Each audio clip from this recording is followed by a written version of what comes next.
Ready তুই? কোথায় যাচ্ছি আমরা? কেদারনাথ মন্দির, ইন্দুরগাপুর। ইন্দুরগাপুর। তো বুঝতেই পারছো বন্ধুরা, আজকে আমরা চলে যাব কেদারনাথ মন্দির দুর্গাপুর। দুর্গাপুর একটা কেদারনাথ মন্দির হয়েছে, তো আমি সেটাই দেখতে যাব আজকে। সেটা হচ্ছে বিজনে। তো তার জন্য আমরা চাটা খেয়ে এবার রেডি হওয়ার জন্য দেখছো আমার বর আমার আয়রন করে দিচ্ছে। আমার কাপড় সবসময় বরই আয়রন করে দেয়। তো দেখো আমি রেডি হয়ে গেছি, মন্দিরে যাব, সেই জন্য আমি চুড়িদার পরলাম। তো আমার তো নতুন নতুন মন্দির দর্শন করতে খুব ভালো লাগে। তোমাদের কেমন লাগে অবশ্যই আমাকে জানিও। আর গুবলুও আমাদের বাড়িতে ছিল, তো সেই জন্য গুবলুকেও নিয়ে যাচ্ছি।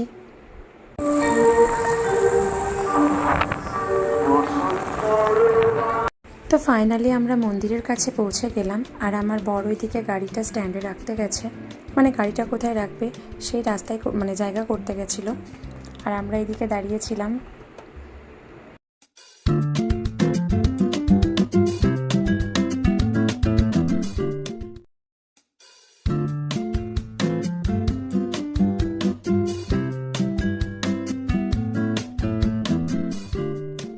আমাদের দুর্গাপুরের মধ্যে যে এত সুন্দর একটা মন্দির ছিল সেটা আমার জানা ছিল না। তো আমি যখনই জানতে পেরেছি আমার হাজব্যান্ডকে তো বলেছি আমাকে নিয়ে যাওয়ার জন্য, আর ও দেরি করেনি, বললো চলো তাহলে ঘুরে আসা যাক। মন্দিরে গিয়ে এই যে আমরা প্রসাদও পেয়ে গেলাম। প্রসাদ পেয়ে গেছিস? তো মন্দিরটা জাস্ট অসাধারণ ছিল, নিচে জল ওপরে মন্দির, মানে খুব সুন্দর। আমার তো দারুণ লেগেছে মন্দিরটা। যারা যারা তোমরা দেখোনি তো তারা একদম তাড়াতাড়ি চলে যাও, দেখে আসো, তোমাদেরও আশা করি খুব ভালো লাগবে। ভিডিওতে তোমরা যেটা দেখছো, সামনে গেলে তোমাদের আরও ভালো লাগবে।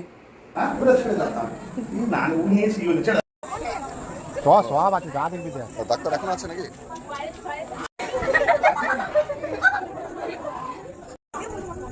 ওই দিকেও আছে, ওই দিকেও আছে। গুনগুন, গুনগুন এগুলো কি?